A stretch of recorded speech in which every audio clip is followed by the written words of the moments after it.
Adrenal gland. Adrenal gland one pair होती है, जिसे इसका नाम है एड्रिनल। रीनल यानी किडनी, एड मतलब समझ लो ऊपर, जस्ट एक ट्री, तो ये हो जाएगा एड्रिनल, किडनी के ऊपर। अब किडनी भी वन पेयर होती है, एड्रिनल ग्लैंड भी वन पेयर रहेगी। तो our body has one pair of adrenal gland, one at the interior part of each kidney. और ये जो है ये एड्रिनल ग्लैंड है दो पार्ट में डिवाइड रहती है, जैसे किडनी में दो पार्ट में डिवाइड रहती है, बाहर वाला कॉर्टेक्स, अंदर वाला मेडुला। वैसे एड्रिनल ग्लैंड भी बाहर वाला कॉर्टेक्स और अंदर वाला मेडुला, पर इसका कॉर्टेक्स भी तीन भाग में डिवाइड रहता है। अपन देखेंगे, जैसे आप ये डायग्राम देख सकते हैं, किडनी के ऊपर है, बीच वाला को मेडुला बोला है, अंदर वाले को एड्रिनल कॉर्टेक्स बोला है।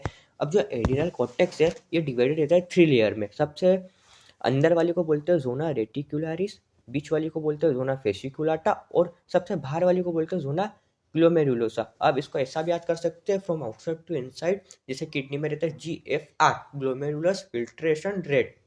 वैसे आप इसको कंपेयर कर सकते हैं किडनी से, मतलब इसके थोड़े न्यूमोनिक्स बना देते हैं। जो सबसे बाहर वाली है जोना ग्लोमेरुलोसा, वो मिनरल कोर्टिकोइड रिलीज करती है, और जो अंदर वाली है जोना फेसिक बीच वाली है जोना फेसिकुलेटा, वो ग्लूको कोर्टिकोइड रिलीज करती है। और जो सबसे अंदर वाली है जोना रेटिकुलरिस, वो सेक्स कोर्टिकोइड रिलीज करती है। कोर्टिकोइड स्टेरॉयडल इन नेचर रहते हैं, ये आगे आएगा केमिकल नेचर में। हम जैसे अपन रीडिंग लगाते हैं, the adrenal cortex can be divided into three layer, zona reticularis inner layer, zona fasciculata middle layer, zona glomerulosa outer layer. और जो एड्रिनल कॉर्टेक्स है बहुत सारे हार्मोन बनाती है, कॉमनली कॉल्ड एज कॉर्टिकॉइड, जो स्टेरॉयडल इन नेचर रहते हैं।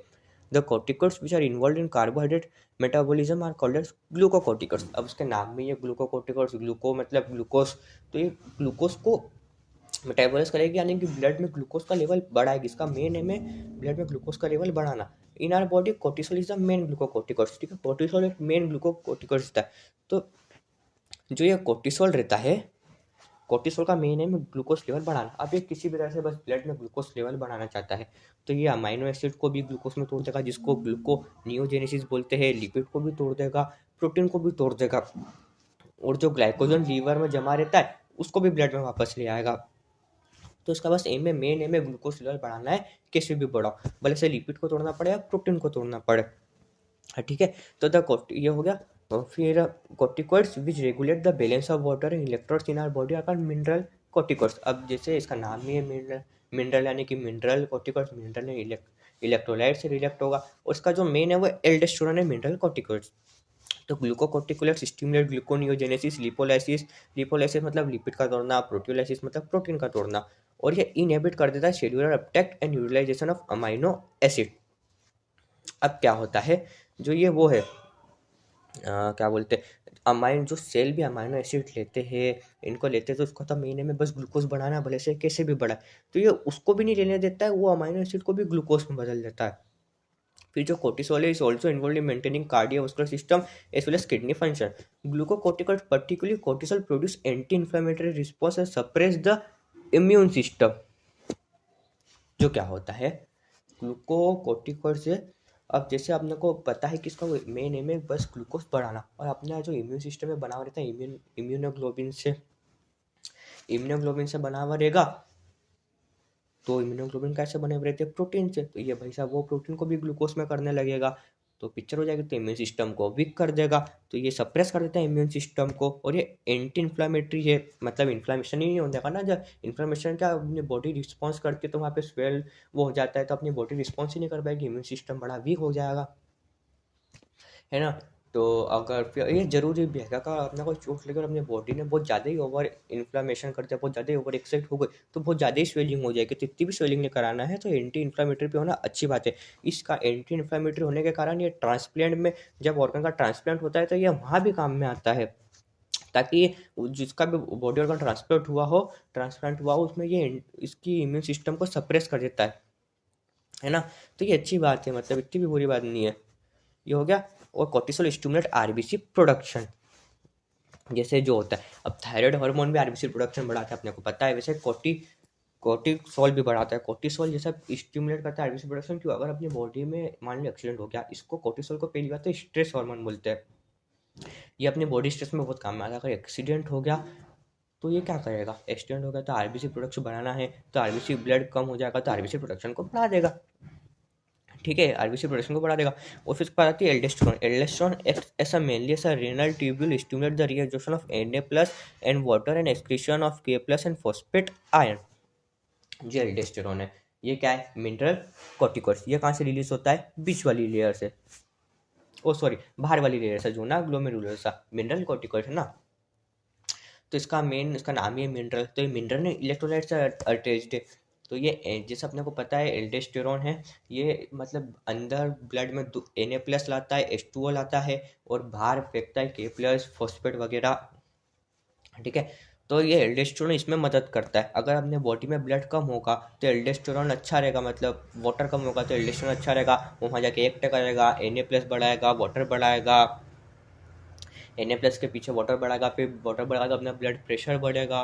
तो अच्छी चीज़ है मतलब। एन एक्सक्रीशन ऑफ फिर दस aldosterone help in maintenance of electrolyte, body fluid, osmotic pressure and blood pressure, बता दिया। स्मॉल नंबर ऑफ जो सबसे अंदर वाली है जोना रेटिकुलरिस, वो सेक्स हार्मोन रिलीज करती है एंड्रोजन। एंड्रोजन होता है मेल सेक्स हार्मोन, तो ये फीमेल में भी रिलीज करती है, लेकिन फीमेल का जो सिस्टम है उसको फटाक से एस्ट्रोजन में कन्वर्ट कर देता है। हाँ, और अगर ये बहुत ज़्यादा इसका हाइपर सिक्रीशन होने का एंड्रोजन का, तो फीमेल में भी कभी कभार मेल के कैरेक्टर आ जाते हैं, है ना। फिर small amount of androgenic steroid are also secreted by adrenal cortex which play a role growth of axial hair, pubic hair, facial hair during puberty. ठीक है ना।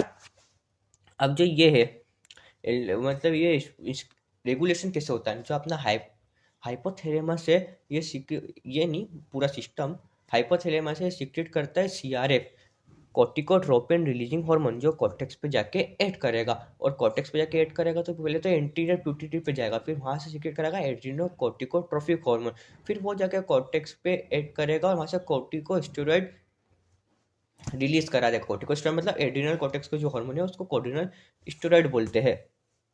ठीक है ना। एल्डोस्टेरोन वगैरह में बहुत ज़्यादा काम की, जब पानी की बहुत कमी हो जाती है तो बहुत अच्छी चीज़ है ये फटाफट अपना एल्डोस्टेरोन को स्टिमुलेट कर देता है, फिर वो पानी वानी बचा लेता है। ठीक है ना। अब नेक्स्ट, और फिर जब अगर हमने एड्रिनल कॉर्टेक्स किसी कारण से डैमेज हो जाए तो ये कार्बोहाइड्रेट के मेटाबॉलिज्म को भी चेंज करेगा। अगर जैसे मान लो कोर्टिसोल कम हो गया तो अपनी बॉडी में ब्लड में ग्लूकोज कम बनने लगेगा, ब्लड में ग्लूकोज कम बनने लगा तो फिर पिक्चर हो जाएगी, वीकनेस आ जाएगी, थकावट आ जाएगी। इसको एडिशन डिसीज बोलते हैं। अब इसको ऐसा निमोनिक बना सकते हो कि कुछ कम हो गया है तो उसको ऐड करना है, एडिशन। ठीक है ना। उसके बाद फिर एड्रिनल मेडुला। एड्रिनल मेडुला, अब पहले तो एड्रिनल कॉर्टेक्स जो है वो बना हुआ रहता है मेसोडर्मल। एड्रिनल कॉर्टेक्स रहता है 80 से 90%, और जो एड्रिनल मेडुला है वो 10 से 20% रहता है, और ये एक्टोडर्मल रहता है। तो एड्रिनल ग्लैंड टोटल एक्टोमेसोडर्मल रहती है।